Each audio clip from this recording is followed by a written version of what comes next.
Kenyan leaders. That's the reason why we said we are calling a truce, a ceasefire, to give negotiations a chance. But we want to reiterate very clearly here that if the other side does not cooperate, then we will have no other option but to go back to the trenches. And this will be maybe as early as sometimes next week. We'll take 2 more questions. All right, sir. My name is Emmanuel Tov from KTN News.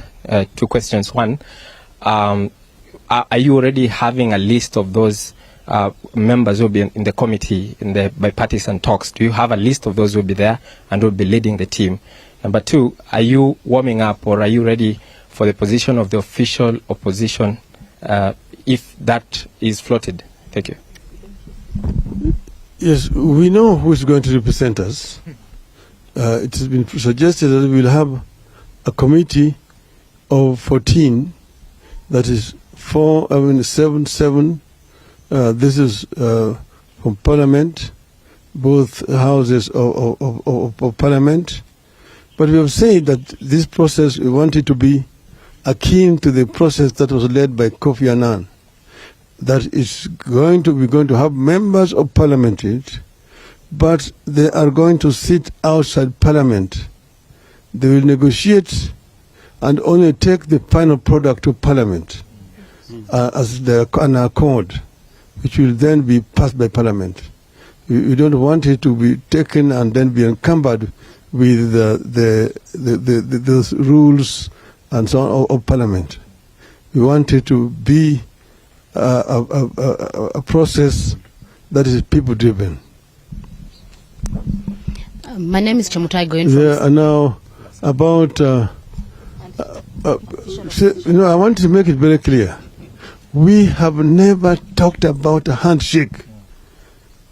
That is a language coming from the other side. They're the ones who have been saying, oh, these people, unataka tu, handshake, nusu mukati, and so on. Take it to Mr. Gachagua. Tell me, I don't even want to shake his hands. My name is Chamutai Goin from Citizen TV, and I have one question. Looking at the bipartisan approach, is your team maybe concerned about the neutrality of Parliament, alive to the fact that there have been a lot of movements that have been witnessed? And is that why maybe there's that call to have external individuals who are not members of Parliament, noting that maybe there would be allegiance to the various parties that they represent? Now, what we have said is that we will have members of Parliament negotiating with their members of Parliament.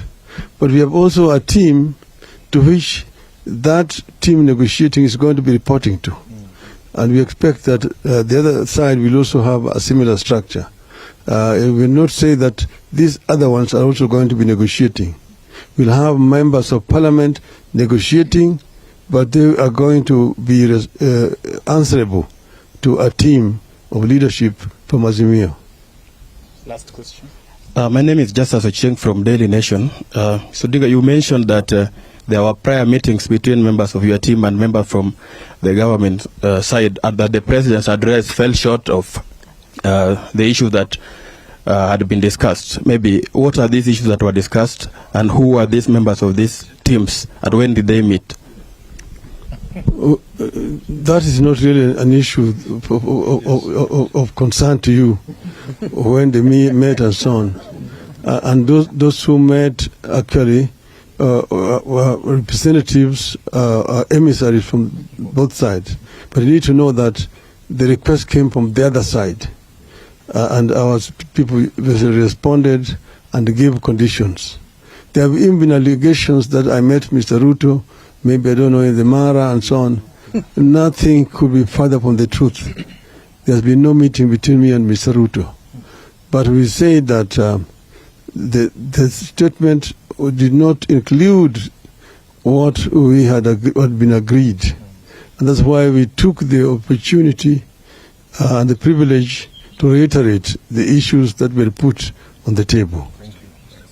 Thank you very much.